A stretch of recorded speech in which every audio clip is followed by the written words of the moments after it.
Welcome to Let the Quran Speak. I'm Aisha, your host. So far this year, there have been a total of 42 hate crimes and incidents against Muslims reported to the National Council of Canadian Muslims. The most recent one was the overnight arson at Hamilton Mosque. How can we continue to be inspired and stay firm in our faith in light of the heightened Islamophobic environment? Let's sit down with Dr. Shabir Ally and get his wise words of wisdom. Welcome to the show, Dr. Shabir. Pleasure to be on. So in addition to the statistics we shared in our intro about 42 hate crimes to date in 2016, there's also university students are receiving hate mail. The Ottawa Muslim Student Association received hate mail that included the F word and a whole bunch of other things. So I know I feel more on edge nowadays. How are you feeling? Well, I'm feeling for the people mainly because I personally hardly experience these difficulties, though at times too.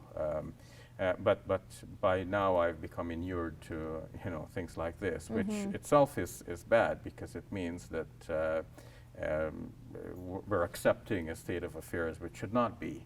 And of course we call on our fellow Canadians to work with us and help us to overcome this situation. We need a situation which represents Canada and celebrates our multiculturalism, pluralism, and a situation in which we can all live in peace and harmony and mutual love and cooperation.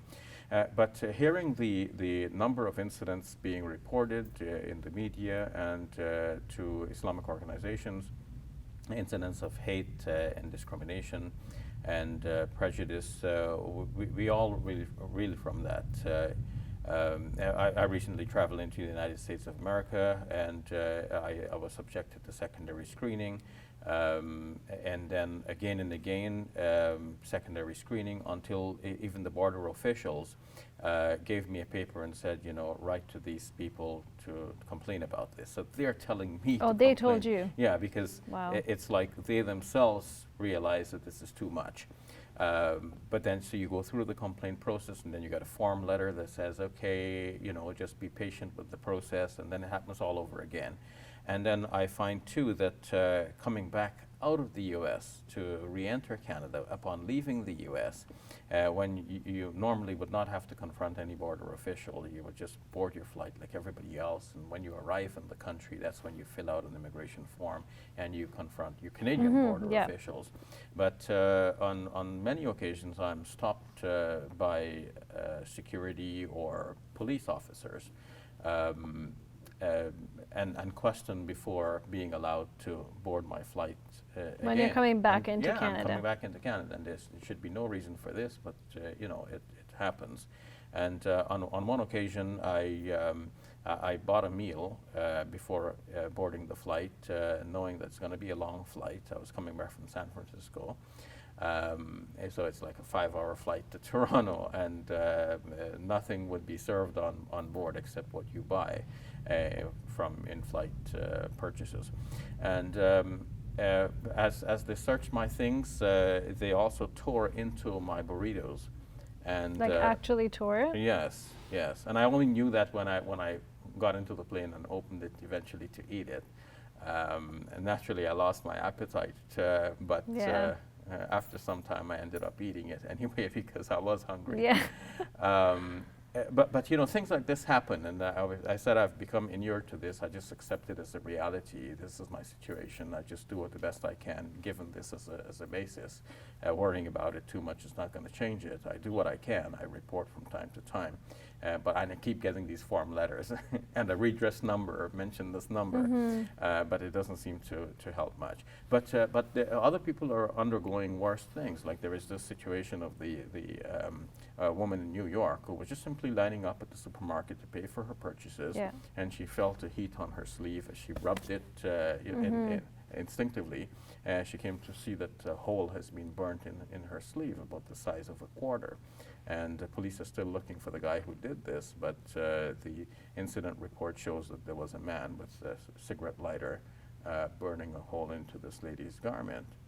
So I know you've become, this is it, this is just how it is, we keep reporting. What should other people do, Muslims and non-Muslims, if you see such a situation, because unfortunately it's becoming common in Canada as well? Well, my advice to non-Muslims would be to report this right away to authorities, and of course you don't want to get into the middle of a situation and make it worse, but do the best you can in a situation. If, of course, there's a dire need, then you physically intervene, because that's, human beings can do nothing better than this. There is the possibility of a citizen's arrest as well. But in most instances, you would call the authorities to report the incident and comfort the individual who is suffering as a victim from this. A lot of people sometimes think the best way, I just mind my own business. But no, it is your business. It is our business to look out for our fellow citizens and to defend those who are oppressed and discriminated against. As for Muslims who are suffering from such discrimination, my advice to Muslims would be to have faith in God, to respect the fact that not all Canadians are like this. Those perpetrators of such violence and the bigots and those who discriminate are the minority. So we should continue to respect Canada as a whole and Canadian citizens as a people. At the same time, you do the best you can. Maintain your faith, do what you have to do. Now, it's important to maintain faith, and agreed. What about in situations that Muslims are going through where you're facing, I don't know, where Islam seems to be the other? So one example is in the Toronto Star. A while back there was an article, a female wrote it, about how she was offended that a Muslim man didn't, I don't know if he was Muslim, sorry, but a man, he didn't want to shake hands with women because it's, a religious, preference, and some people believe that, or people are feeling maybe even asking for prayer space and accommodations. How do you deal with repercussions like this that are resulting from the broader Islamophobic environment? Yeah, well, part of it is not so much due to the Islamophobic environment. Part of it is that some Muslims insist on certain practices which are not necessarily part of Islam, but they may have been accumulated as part of Islamic culture, let's put it this way, but not a religious teaching per se. And people have insisted on these minor issues, which now add to the whole phenomenon. Because if we're asking for accommodations and Canadians are willing to modify their usual arrangements in order to give you this accommodation, there is only so much that can be given. If you keep asking for more and for little things added on, it piles up, it becomes too much for anyone.